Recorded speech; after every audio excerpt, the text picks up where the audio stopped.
You're listening to Inside Content, the TV industry podcast. This show is brought to you by acTVe Vision, a global TV industry consultancy specialising in content acquisition, strategy, research and business development. Each episode, we give you VIP access to the views and experiences of senior TV executives and discuss the latest TV industry trends and insights. Hello, and welcome to Inside Content. I'm Peyton Lombardo, Senior Manager at acTVe Vision, and on this episode, I'm joined by Geoff Clark, CEO of acTVe Fast Channels. In our conversation, we explore the world of FAST and the evolving streaming ecosystem. Geoff shares insights into acTVe's approach into managing and curating unique, audience-focused channels, their innovative monetization strategies, and how they differentiate themselves in an increasingly competitive market. We also dive into the growth of their latest venture, Free Live Sports, the impact of niche and global sports content, and how younger audiences are shaping the future of sports streaming. Thanks, Geoff, for joining us today on the Inside Content podcast. Can you start off by talking me through what your current company, acTVe, does and your role there? Sure. So acTVe is, in essence, a managed channel services company. We own, operate, and manage channels both for ourselves and for clients. We really focus on channels that are fronted either by a globally recognized brand or a celebrity or well-known talent. And so we really try to seek out those types of channels that in essence, like the bigger studios won't go after.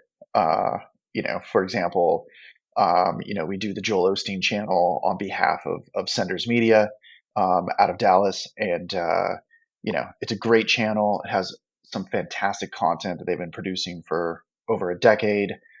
They own their entire library. And we came in and act basically as a network in a box for them. We go out and get all the carriage deals, schedule and program, do all the strategy, all the content preparation, basically everything soup to nuts. That they would need to go from having an idea of doing a fast channel to actually executing on the fast channel. Yeah, makes sense. And speaking of the sort of scheduling and programming, can you talk me through a bit about the process that you guys go through in terms of curating your fast channels and how you build out the programming? Sure. So each channel really is unique to the channel's DNA. So, some of the programming requires just much deeper curation. For example, we do a lot of the licensing and curation and scheduling for Documentary Plus, which is owned by XTR Studios. They have a fantastic brand for documentaries. So we program some docs that they own and have produced. And in addition to that, we try to go out and license from, the best distributors we can, films or series that kind of feel like their brand. Or in some cases that we think will just do really well on fast. And so each channel is really very different. You compare that to, let's say, going back to say like the Joel Osteen network, he's got an entire library that we don't necessarily need to go license on top of, but there are a lot of other clever scheduling strategies that we employ to help retain viewers based off of his library. So, for example, at Thanksgiving time, a lot of the content was geared much more towards family. At Christmas, it's geared much more towards music and Christmas content. Obviously there's flagship, holidays like Easter. And then there's things where we do top 10 best pieces of content over the years. So we build listicles and things like that so that it still feels fresh every time you watch the channel, even though we are in essence kind of pulling from the same, 2,000 or 3,000 hours, which is still a substantial amount of content.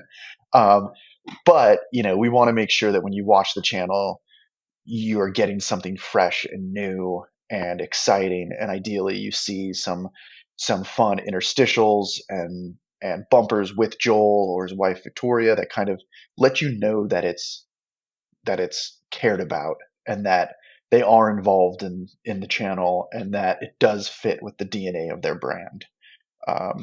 So really isn't a one size fits all approach, but we kind of go through channel by channel and figure out what the best strategy is for each of them. Yeah, makes sense. That's really interesting, especially with the sort of seasonal promotion stuff. I think that can be, extremely, helpful with Yeah, and Fast. honestly, there's something every month, Like for summer, we have a surfer channel. Obviously, we Yeah. should be playing the endless summer and, pushing hard on the platforms and curating summer blocks. You know, so I think like every channel has some sort of like timeline of events that make sense for their channel. Yeah. That's nice too, especially having, a handful of different channels and being able to kind of use each one, like you just said, for the right purposes. So, jumping to monetization, like, are you guys doing inventory shares or revenue shares? Is there a preference you guys have there? Essentially, what I'm trying to get to the bottom is kind of how you're monetizing your channels. So we are a bit of a mixed bag. 6 years ago or whatnot, when Fast, or 7 years ago when we started launching channels, I guess it was 2018. Um, there was a lot more flexibility, I would say, between inventory versus revenue. Even with like Samsung, if you wanted an inventory share, that was like no questions asked, you can just take it. Um, Flash forward to today, a lot of these companies have evolved their ad sales teams for the better. In places like Samsung and Amazon and some of the other Vizio, I would argue because of their scale, can likely do a better job than a third party programmatic partner, depending on the partner. And a lot of their stacks probably have these partners built into them anyways. So we really go through like platform by platform and make that decision. We fill, I don't know, maybe 35% of the channels that we own and operate via inventory shares, and the rest, especially like the top tier platforms who don't want to give up that data or those inventory rights, they fill. But they've, like I said, over the years, they've gotten much better at it. I think we've got a ways to go. We will never see 100% fill, but if we could get close to 90% fill, I think that is a massive game changer for the industry, um, just for revenue driving. Just imagine we're leaving half the money on the table because we're just not filling ads. You would never see Fox not fill an ad, or you would never see, you know what I mean? Like that's a problem that definitely needs to be solved. And then we do a lot of like ancillary additional revenue pieces to the channels to try to drive, any sort of extra revenue we can. Some of those are like on-air sponsors or picture-in-picture ads or shoppable tech, or anything we can, um, to try to add to our bottom line. Yeah, yeah, that makes sense. And yeah, I mean, good point because we talk so often about CPMs and fast, but the fill rates is almost more crucial. So it's a upward battle to fight. But I mean, I would take a lower CPM if we could fill 100% of the ads, because then I yeah, feel like then from there CPMs will rise. yeah, Um, but it's still a little bit wild west. All of the kinks are still being worked out. I think we've got to work out all of these ad kinks in the next 18 months, or none of us are going to have jobs. But, with players like Amazon and now Walmart and Vizio and some of these bigger companies coming in, they've got plans on how to fix that, and the tech is there. I think it's just going to be a matter of time before it all gets to where we need to be. yeah, totally. Um, and I guess like with the growing competition in fast, I mean, you just talked about how even the evolution of Samsung and these big players in just a few years. How are you guys differentiating yourselves in the market? I know you talked a little bit about the content curation and you taking a unique approach to programming the channels and getting the partners directly involved in it. But can you kind of maybe give a few more examples of essentially how you're trying to get yourselves ahead against all the other thousands of channels that exist currently?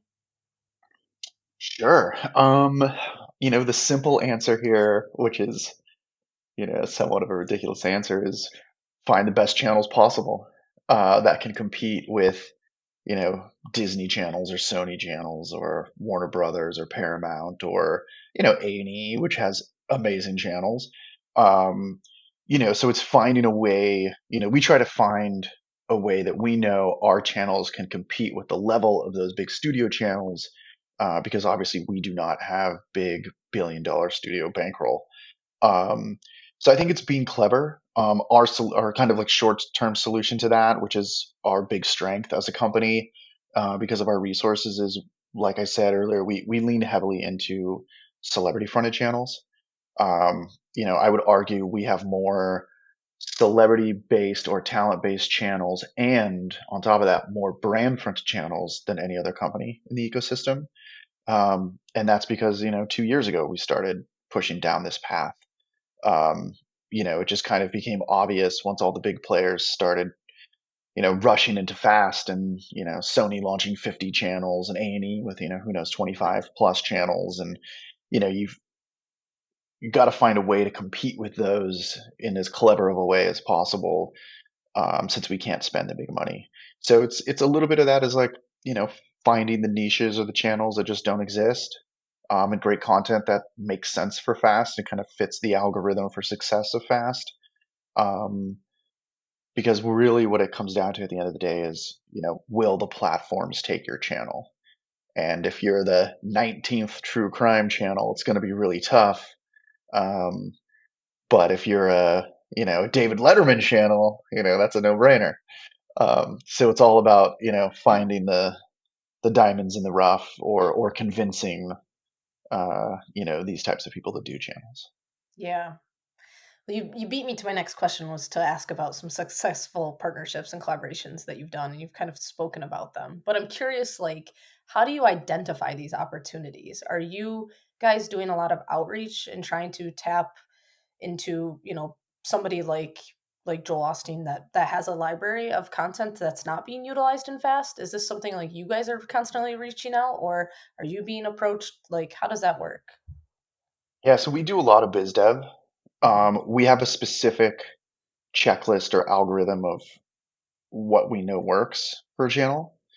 So we do weekly meetings where we talk about what we think would work, or what is missing, and then we shortlist what those channels might be. And in some cases, we do get some inbound or some referrals. Um, but it's fast is so incestuous in a way. There's so much crossover between even like the resellers and the ad market to, multiple companies running one channel or whatnot. And so I've always looked at fast as being more of like a co-opetition rather than like a straight competition or winners and losers. I think there's enough pie for everyone. And eventually we'll work out discoverability a little bit better on all these platforms. So there will be enough room to have 1,000 channels if platforms want it. And so then it really just becomes about finding the best channels and the best libraries and the best partners. And we partner with other companies on a lot of channels. We have channels that we co-own with other companies that are fast companies, because it just made sense, because we brought, some of the pieces, they brought some of the pieces, and the sum of all parts make a great channel. And it allows us to mitigate our risk on both ends, cost wise, or, share resources, so that we can do them for as inexpensive as possible, in order to increase, our revenue potential. Um, so it's I don't know. I think you've got to work with everyone else that's in the industry and really find a way that it's mutually beneficial, for everyone. And that just allows us to leverage our resources appropriately as well. Mhm. Um, so yeah. So I guess the short answer is, it is a bit of a co-opetition, and I think together we all win, rather than like, if I win, you have to lose kind of mentality. Co-opetition. I like that. I really like that word. That's a good one. Um, and yeah, I mean, you've touched on it in a lot of the answers that you've already, spoken on, but like, what is the future of fast to you? If you kind of look at 2025, like in the next year or so, like, do you think it's going to be, a big focus on getting more data, or improving the advertising, or is it going to be more of the content? Like, what would you kind of say is like what you think the future of fast means, and something that you at Active TV will be focused on? Well, uh, I think we need to fix a bit of a messaging problem in fast. And One of my favorite people in fast is a guy named Alan Woke from TV Rev, who created the term fast. Um, and at the time, we needed something to kind of identify these linear streams and whatnot. I think since then, the industry has evolved and grown so much. Um, and it's become very confusing to advertisers, I think, because you've got OTT, you've got CTV, you've got fast, you've got AVOD. Now there's all these other new terms like, hybrid AVOD and PVOD and FVOD and all of these acronyms that sound great and all have some sort of purpose. But what we've learned from going out to advertisers and agencies and whatnot is not a lot of companies have a fast budget, but a lot of companies have a television budget or they've got a streaming budget. And so my big thing that I would like to see change, which I think is a good first step in this process, is everyone referring to fast instead now as just streaming television. Because that's really what it is. And when you look under the hood, yeah, sure, it could be OTT or CTV or fast or whatever you want to call it. But the general consumer doesn't know what fast stands for, or CTV or OTT for that matter. And in order for the industry to solidify as that being the fabric delivery and how it just feels as looking at these apps, we need to call it what it really is, which is just streaming television. It's just what we got over cable now is over streaming. The business model on the back end has changed, but really for the consumer, it's just television. So I don't know. My big change that I'm trying to advocate for is that, and hopefully that can be the first step in pushing towards this process, which is step two, which is the bigger platforms or smaller platforms, whoever, just exposing more data. Because if it was television, just like Nielsen, you would get all that data. And that data, I think, is very important for the channel operators to help make this succeed more because we need to know who's watching what at what time. That's how we make better schedules. And then if, most of these deals are on a rev share with a platform, that means we're both making more money. And so I think that's the next evolution where it needs to go. Because also without this data, it's really difficult to sell sponsorship campaigns or product campaigns because they'll just go to Google or Facebook where they can get every single piece of data down to the minutia of what that customer is. Whereas with Fast, a lot of platforms, it's like, here's minutes watched for the month, or here's paid impressions. And it's like, okay, well, I can somewhat quantify a CPM, but was this CPM at 4 a.m.? Was it a high CPM? Were they watching at 2 a.m.? Were they watching at 7 p.m.? How did all of this shake out? Is it male, female? Where in America is it? Is it there's so much to be desired there that I understand is very valuable data for the platforms. And I'm not saying the platforms need to expose that data publicly, but I think if they were smart, they would work out deals with channel operators, put them all under NDAs and say, hey guys, you're not allowed to share this data, but we're going to open it up to you so that you can at least do your jobs better. And then everybody wins. The content sellers win, the channel operators win, the platforms win. It would have a nice ripple effect throughout the industry. And we could charge higher rates and everybody wins more. It's like, imagine, American Idol or CSI or something on Fox or CBS, and then them not telling you the rating of that show. You'd be like, what are you talking about? That's insanity. You know what I mean? That would never happen on Fox or CBS or NBC. There's just no way. So I think we need to get to a place where that same sentiment exists in fast. Yeah. And I think it is heading that way because more and more people are seemingly putting their foot down and trying to get this data. So hopefully that's something we'll see this year. Yeah, a So I little guess, compromise. A little yeah, compromise in there would be great. yeah, Like I said, everybody would win, yeah, which would be the totally. best part about it. And also, yeah, going back to your point on the consumer doesn't even know that they're watching Fast or CTV or any of that stuff. It'll be interesting to see how Amazon their business, shakes out, because they're shutting down the Freevee, moving to Prime Video, and integrating the fast channels even more into their regular interface. So it'll be interesting to see how players will continue to do that sort of stuff, and I guess continue to consolidate as we've then went in the past and fragmented this market so much. So Yeah, I mean, I think Amazon has taken a smart approach. It's the we will take everything approach. You want to buy a movie? Great. You want to watch a channel? Great. You want to download Paramount Plus app? Great. We'll do that for you too. And yeah, they're taking a small slice of every single one of those yeah, businesses. It's like the old iTunes way. I'm actually quite surprised that Apple didn't jump on this earlier. I mean, that's what they did for music. Shocked they didn't kind of like see that writing on the wall for AVOD. They kind of stuck with the TVOD, and guys, that kind of dies a slow death like the DVD has. Uh, they should have been yeah, the ultimate bundle like Amazon is. You get anything you want on Amazon, basically. yeah. It's the one-stop shop. So Yeah, smart. yeah. All right. Well, let's shift to Free Live Sports. This is your latest venture. I'm curious to hear about kind of how this came to be, and what you guys, from ideation to the actual launch. Like, can you talk me through a bit about this process? Sure. So Free Live Sports was a company that was formerly called Sports Tribal UK. That was based in London.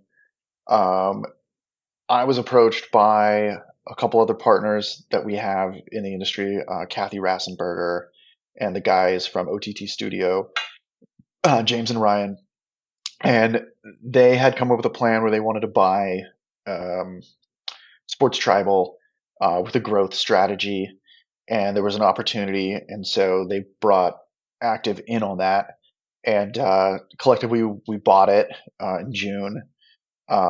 We've revamped the company. We've now kind of focused our efforts in the US, where we feel that there's just a much broader sports audience than in Europe.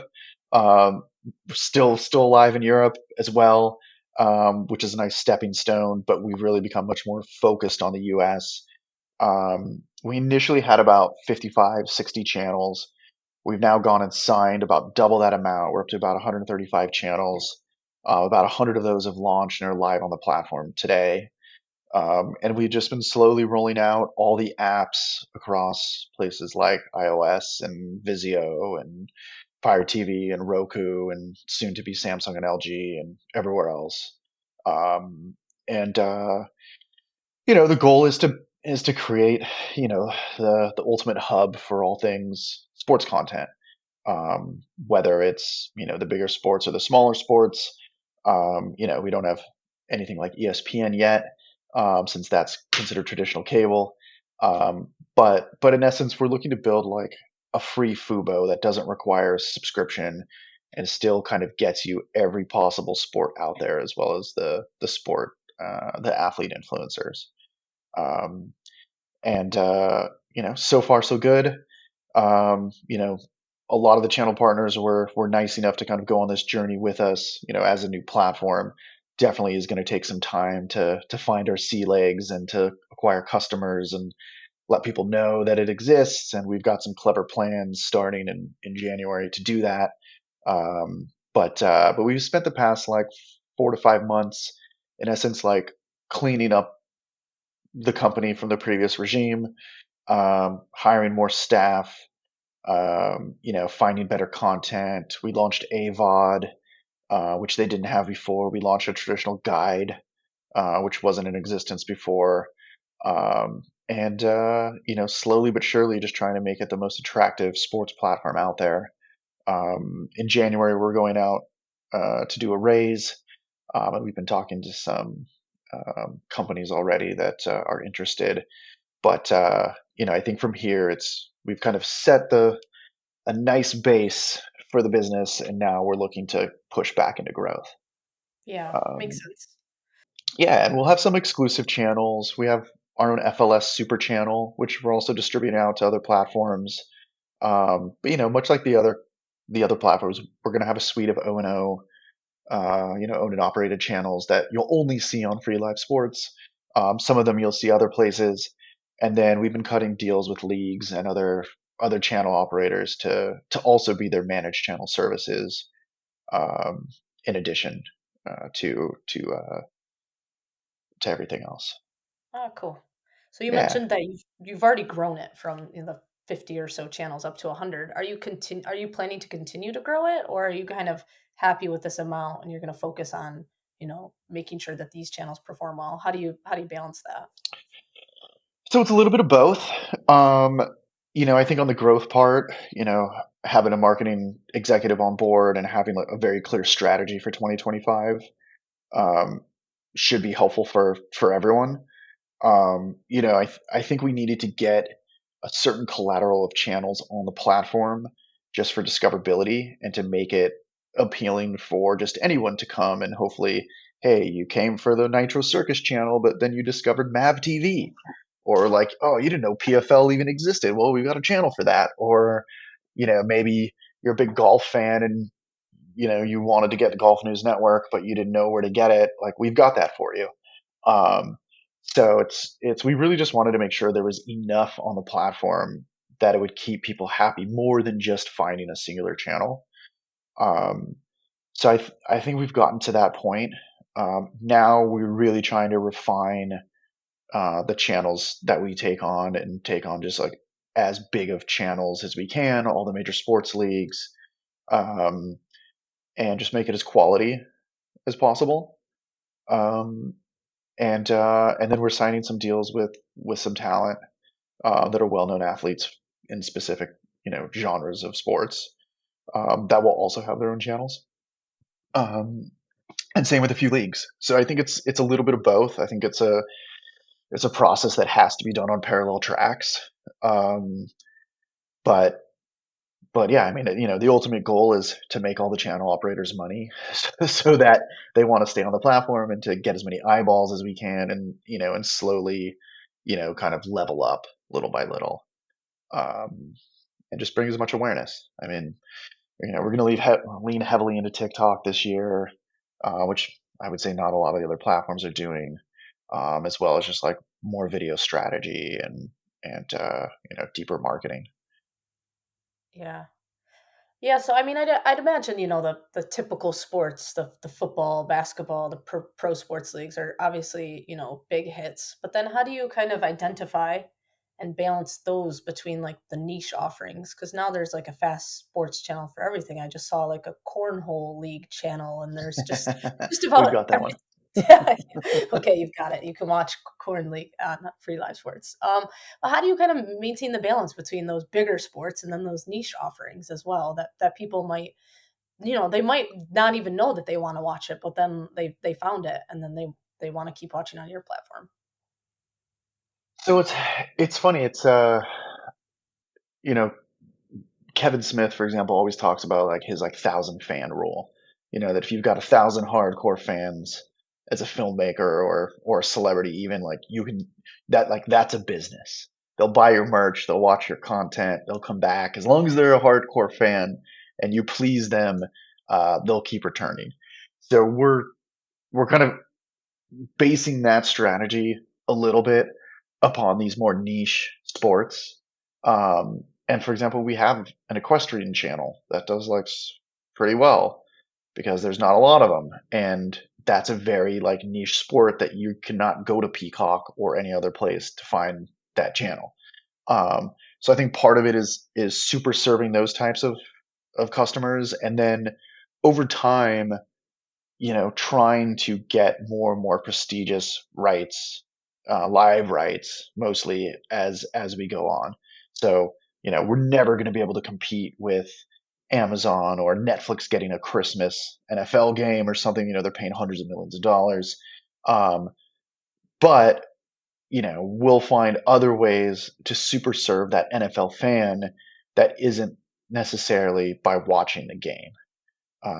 In some cases, it might be like Origin Sports, where you're watching legacy games that are the best games that you've ever seen, and it's that way. Or, maybe it's these like analysts that are incredibly popular pieces of talent that kind of pulled back the curtain behind what's really happening with these sports and gives you a different perspective on the business angle or on the fantasy football angle or, whatever it might be, big podcasters, in order to kind of like get that kind of like wraparound fringe element of the NFL where it's still talking about the NFL and everything that's going on in the NFL, but we're just not watching a live Monday Night Football game.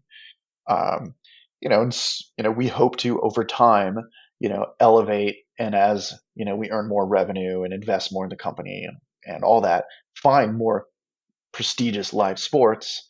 Um, but I think that's more like phase two or phase three as the company grows. Um, but but yeah, I mean, I think this should be the ultimate.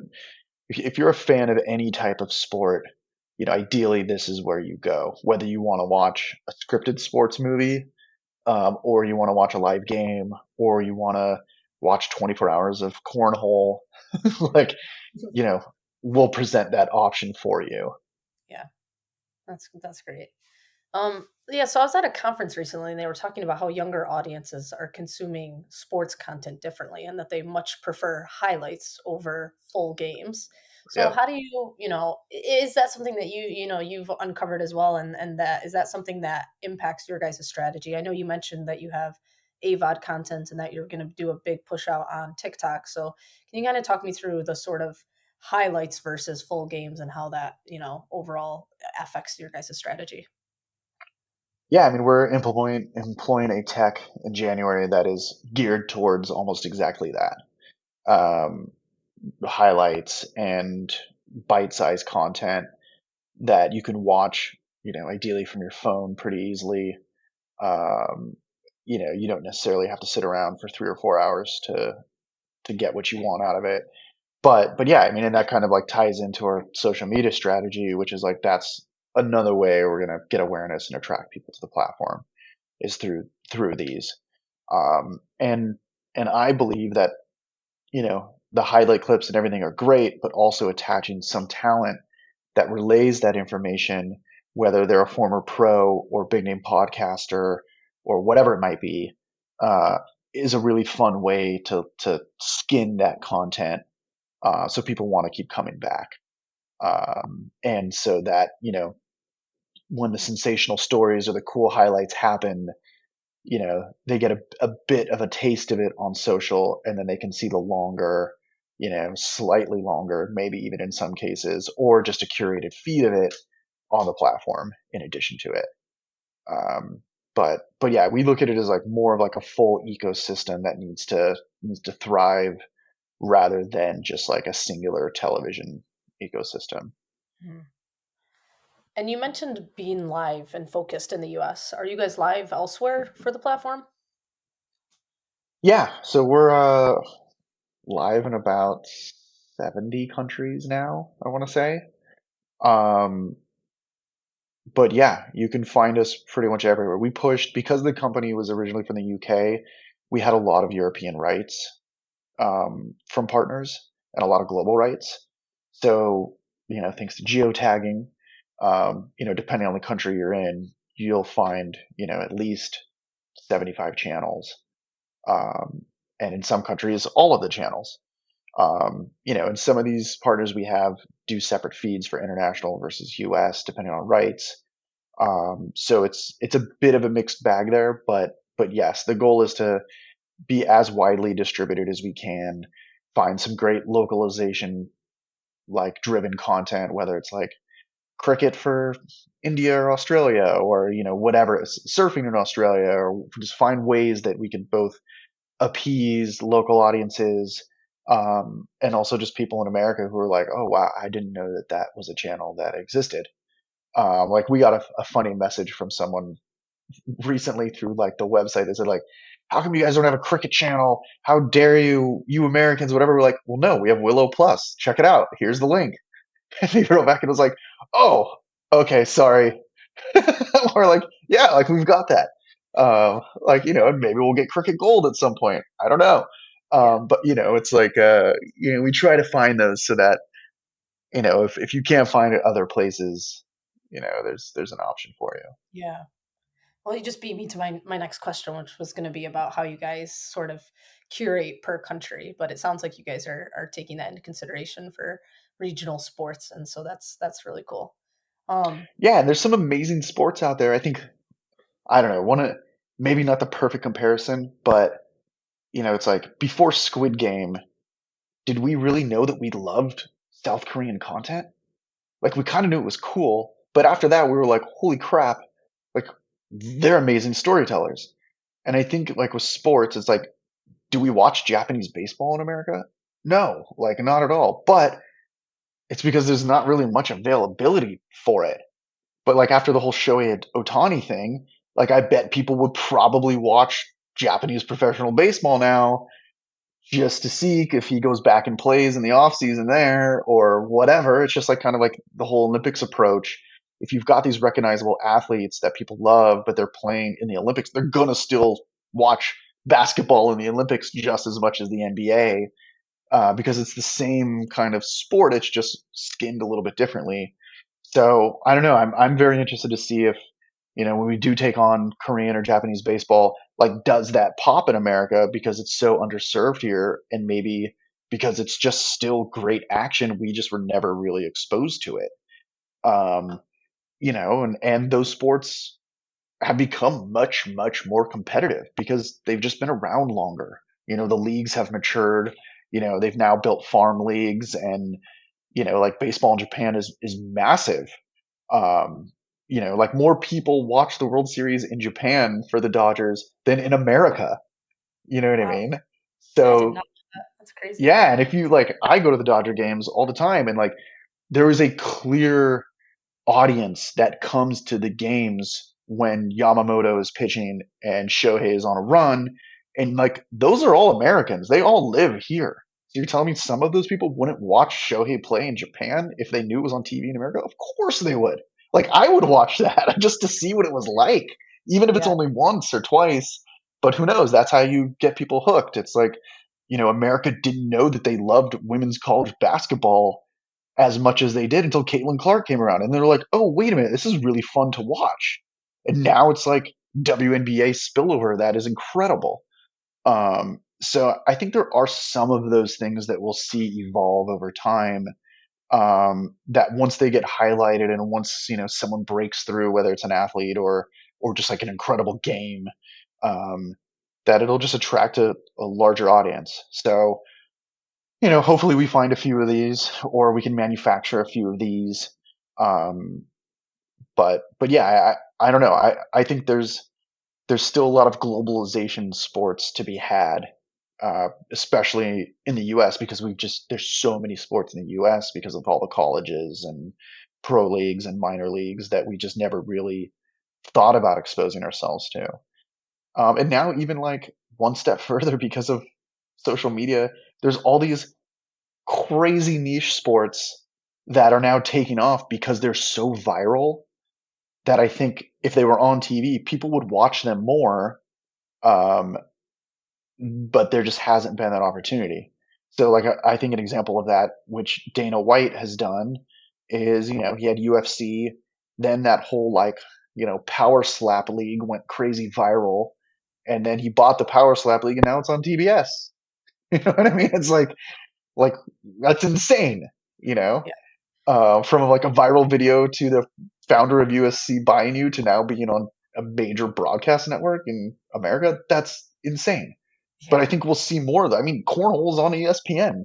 Yeah. You know what I mean? It's like there are some of those out there. So I think we'll see more of that. Um, and even like with the Olympics, the breakdancing thing, no one Mhm. cared about professional breakdancing, but it was so ridiculous that now I bet the numbers have gone up because just the awareness of it. Who cared about pole vault before that pole vaulter? No one. You know Yeah. what I mean? From the Olympics, like there's just some things that like become so sticky that it just audiences will flock to it. So I don't know. I feel like you never really know what those breakthroughs are going to be until it kind of happens. But I don't know, having a nice portfolio of channels that hopefully you can find some of those quickly when that does happen, I think is going to be a winning strategy for Yeah. platforms. Yeah, I went for Halloween as the viral Australian breakdancer Reagan, and I Amazing. got so many comments on it, even months after the Olympics. Everybody was still talking about it, and I still see news articles about her. So it is crazy just how much the virality of these things really impacts like you said, no one really focused that much on breakdancing or any of this stuff beforehand. But now it's all anybody could talk about in the That's, Olympics. yeah, it just like broke the zeitgeist. It was just so silly and funny. Yeah. But but I'm sure like a bunch of kids now are into breakdancing more, real breakdancing, maybe better breakdancing than that girl. I don't know. Yeah. Because of it, and people love that. Dancing's so universal, globally. But yeah. Yeah.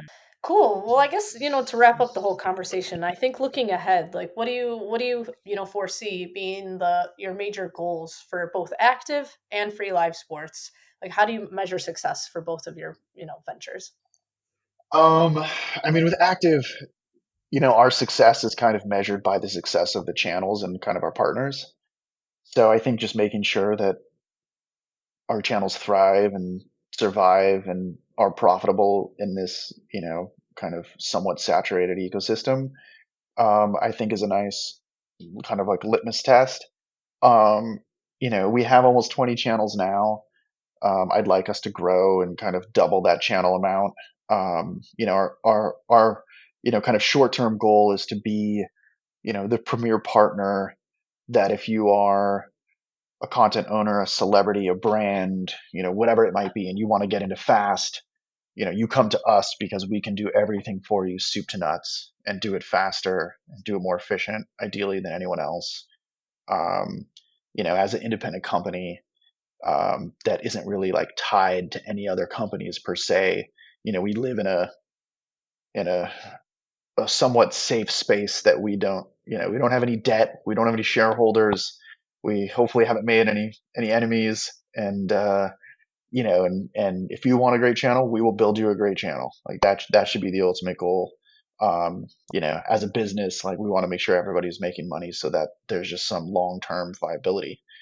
On the free life sports front, we want to be the most successful, the largest, all sports driven platform that is free to watch, that whether you're in Japan or the US or the UK, you've got an awesome portfolio of channels you can choose from.